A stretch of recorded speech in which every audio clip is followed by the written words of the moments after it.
Hi, welcome to our discussion of China. I'm starting with a little bit of Hong Kong cinema to get a little sense of exactly what the contradictions of China are.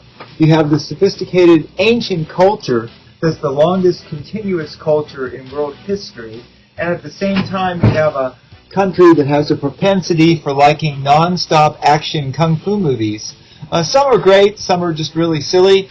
As you can see, the accent here is always on furious action, high-speed kicking and fighting, but again, a national pastime of the Chinese is martial arts, so it is no surprise that Hong Kong, that was once a British protectorate and has now been incorporated back into China, has now become a major place for new Chinese films that focus on Chinese stars performing in these serious action dramas. In recent years, actors like Jet Li have been performing historical dramas on the history of martial arts in China.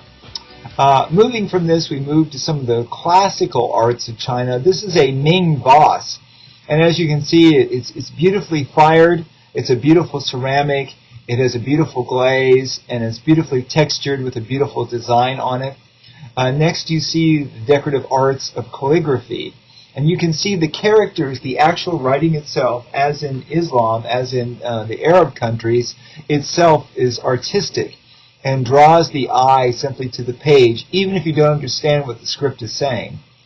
Next, I wanted to talk about Marco Polo, who is probably considered one of the first Westerners, again from Italy, to visit China. And this sort of shows the scope of Marco Polo's trips into Africa, deep into Asia, down almost to Australia, into the Middle East, and here you can see Marco Polo and his men taking what's known as the Silk Route, the trade route, through the Middle East, through India, past the Himalayas, into China, and deep into Southeast Asia.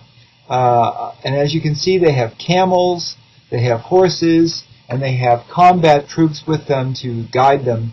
One of the things your book mentions is it's possible that Marco Polo may not have gone to China, but his descriptions of cities like Hangzhou are so extremely detailed that it's unlikely that he didn't actually visit those cities. Now, they mention he doesn't really comment on the Great Wall of China. For one thing, it might just have appeared to have been part of a wall. He may not have realized how long it was, or he may not have seen it from a distance to recognize that it extended across the kingdom. Certainly that was one of the great attributes of the Qin dynasty from 200 BC, that they did create the Great Wall. These are some of the ceramics. You'll see that there is a ceramic of a horse and rider, and this is what's known as the three-layered or three-colored ceramics, because there's at least three colors in the firing of the ceramics. And the horses are very, very beautiful, horses being a real luxury item in China. Again, this is a film about Chinese society at the time of the Qin dynasty. A hero with Jet Li playing an assassin who decides not to assassinate the ruler, and himself, of course, because he's a part of the plot, himself is killed at the end of the film and given a hero's burial because he refuses to go along with an assassination plot even though he's part of an assassination team. Then we begin to have the beautiful brushed ink paintings that come from China, and here you can see a beautiful pagoda in the background and a beautiful forest scene reflecting the orderliness of Chinese society and the Taoist tendency to believe in the wonder and beauty of nature. Here you see one of the seven holy wise men looking into the distance, again sort of a very mystical scene from Chinese society. You also see a fantastic image here of by Lu Song, and this is a beautiful image of a boatman in a boat looking at a cliff, again suggesting the tranquility of nature. And here we have the seven sages in the bamboo gardens, or in the bamboo grove. And of course the seven sages are probably less sages, more guys that like to get together, chat, drink, and they commune and they look at nature, and in a Taoist way they reflect upon the wonders of the beautiful world itself. This is a map of China. You get to see off to the far east. You see Shanghai. At the lower part of the map, you can just barely see. It's just out of sight. Taiwan, and then below that you'd see Hong Kong. In the northern sector near Mongolia, you see Beijing.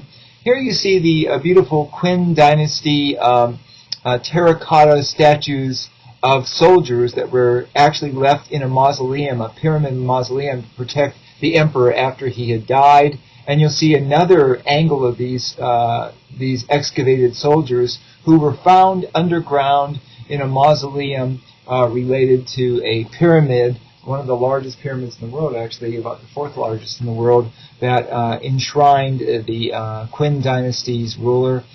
This is again Jet Li, one of the great monumental actors of Chinese martial arts.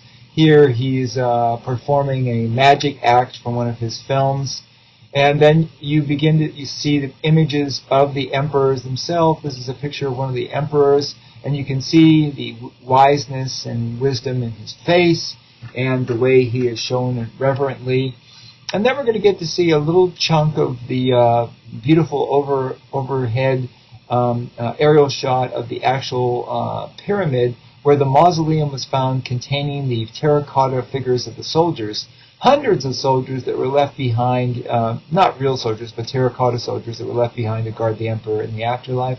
And then we begin to see some images of the Great Wall. And magnificent it is from a distance. As you can see, it stretches miles. Now, there are broken sections of the wall that aren't really actually walled, but the idea was it was to maintain the integrity of China's border and to keep out invading hordes of Mongols or other raiders from Russia or other countries. More often than not, China has been a fairly insular country throughout its several thousand-year existence, and that simply means that it's been so difficult and big and vast to organize that, frankly, the Chinese haven't been too interested in the rest of the world. They've been too busy trying to govern their own country, which is big and vast and many times unruly. Now we're about to see a colossal Buddha. The Chinese are Confucian and Taoist, but there are Buddhists in China, and this colossal Buddha suggests the influence of Buddhism on Chinese culture, and it's built into a side of a mountain, and it's actually carved out of stone of mountain, and you can see a little bodhisattva with the enlarged earlobes to the right. And then you see the Zung bells. The Zung bells are beautifully cast bronze bells that are rung by the player, and they're so wonderfully made that they actually hit two different tones depending upon where you strike the bell. This is another portraiture showing springtime and early spring, and it suggests a sight from above, from a right-on view, and from a below view. So you're actually seeing three perspective drawings at the same time. And here you see the 7 sages in the bamboo grove that are drinking, playing music, talking, lounging. We're not really sure if they're really much of sages, but they claim to be sages, and they feel like they're inspired by nature. And here you see 2 Chinese junks, that is the small little ships in the foreground, and you see the marvelous cliffs around them, and you see the misty, foggy morning in the ocean around them, showing the beauty of the Asian landscape. And here again, the Tao Te Ching, one of the great mystical works from Taoism, suggesting that life of reflection with nature is the best life. And this is the Lao Tzu, the founder of the theory or philosophy of Taoism. And Lao Tzu was a philosopher who was primarily a mystic, argued that you should live your life with nature instead of trying to fight nature. This is the Fing Dang, which is sort of a ceremonial vessel. It's made of bronze. It exists in the British Museum today, but there's several of these that exist, and they were meant to contain wine, food, and drink for ceremonial functions. And this is a beautiful piece called Seeking the Tao in the Autumn Mountain. And it gives you a sense, again, of looking up into the distance, into the mountains. And notice the use of heavy ink at the bottom part of the painting to give you a strong sense that you are in some grave, important event. And this, of course, is the yin and the yang, the suggestion that there are 2 sides to a life, that there is the light side and the dark side, and the two are commingled, and you cannot exist without both sides being together.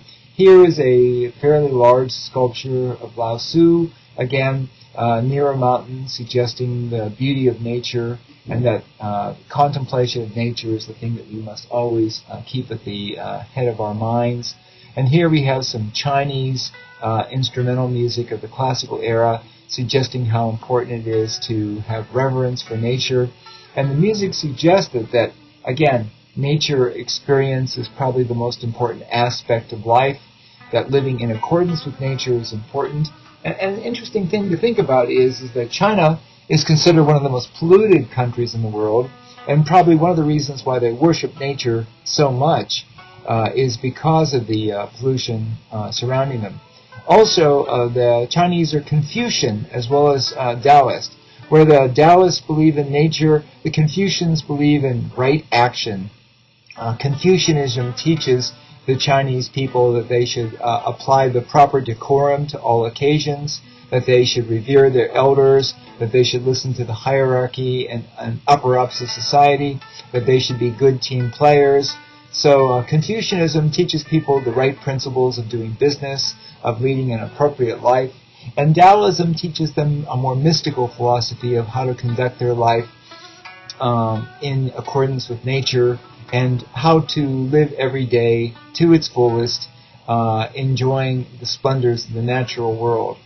And again, the music creates a sense of meditation, solemnness.